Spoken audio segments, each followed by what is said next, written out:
شاید کوم دا سار زه چې مونځ را روانم نن نو ما کې سوچ کوم چې زما چا سره داسې نالګي زه ولې لړ شم خو الحمدلله د الله د کتاب مخې ته ناس یم الحمدلله ما ته په معاشره کې یو فرد داسې نه په ټبر کې نه په خیل کې او نه په ملګرتیا کې ښکاره شي زما سره نالګي ده د الله مې ډېر شکر ادا کړه شکر الحمدلله زما هیچا سره نالګي نه وه قسم دی که ونه زه ولې کوڅې له تلم ما زه به درس لاله ځم چې هغې له لړ شم او هغې ته زه معافي وغواړم نورونو الله دپاره یو بل معاف کوي الله دپاره یو بل معاف کوي صلح یې وکوي یو بل سره علمه د یو بل نه زارېږئ دنیا د غم ټاټی خوري روانه به شي نه وروڼو ګوره دنیا روانېدو ته نږدې ده قیامت را نږدې دی مرګونه په سر باندې ولاړ دي قسمه قسم طریقو سره نن زموږ په چم کې یو ماشوم چې کوم دی نو ځوان زلمې په سعودي عرب کې اکسیډنټ کړی اوس یې بېګا شپه کې راړ اوس یې 9 بجې جنازه ده 14 ورځې بعد ورونو ګورې هېڅ پته نه لګي کوم ځای کې د بنده مرګ راځي په کومه ځمکه باندې مرګ راځي څنګه راځي هېڅ چا ته ځان پته نشته د الله دپاره یو بل معاف کوي ښه نن چې ګورې ما ته داسې کارګزارۍ راشي زه ووایم چې او زموږ د دې درس صرف دا نه چې استاد جي نن ډېره ښکلې ترجمه وکړه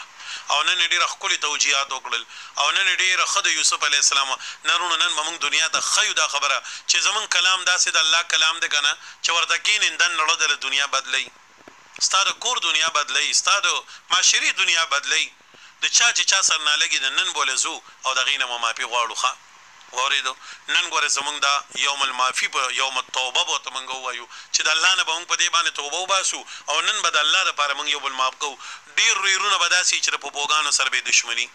ډېرې رویرې به داسې چې د پوپوګانو سره به دښمني ډېر خوریونه د ماسیګانو میس کې د ډېرو خوریونو ماماګانو میس کې د ډېرو ترونو رویرونو میس کې به نن اختلافات دي ډېر رونو به اختلافات دي مړه داسې هم شته دی ښه یو ځای کې ما ته چا ووایي یو زوی دی ښه نیک سړی یادېږي او خپل مور پلار له 3 کاله وشو د اختر هم برکې نه ده ورکړی دې باندې به الله نه سړی تمه څنګه کوي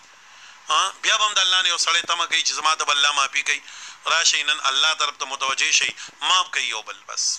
او هغه خلکو ته مې هم درخواست دی چې یې سر زیاتې شوی دی که څوک دله رالل بس الله دپاره ما معاف کړی راځه زما دروازې ته کولاو دي ښه چې ګورې نن ورځ الله دې زما دا خبرې ستاسو په زړه باندې ولګوي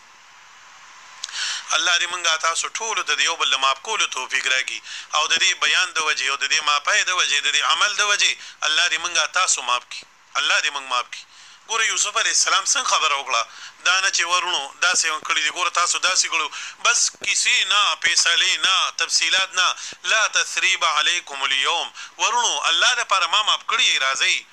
معافي خو معافي ده سزا خو سزا ده چې ملامتیا خاطر د مانیم نشته او الله نه مې هم دا سوال یغفر الله لکم الله زما دا رونه معاف کړي اورېدو نو چې ګورې نن ورځ زمونږ د دې وګرځي ښه وهو ارحم الراحمین دا الله تعالی ډېر رحم کوونکی د رحم کوونکو نه دی بیا ورته هغې ټوله کیسه وکړه چې و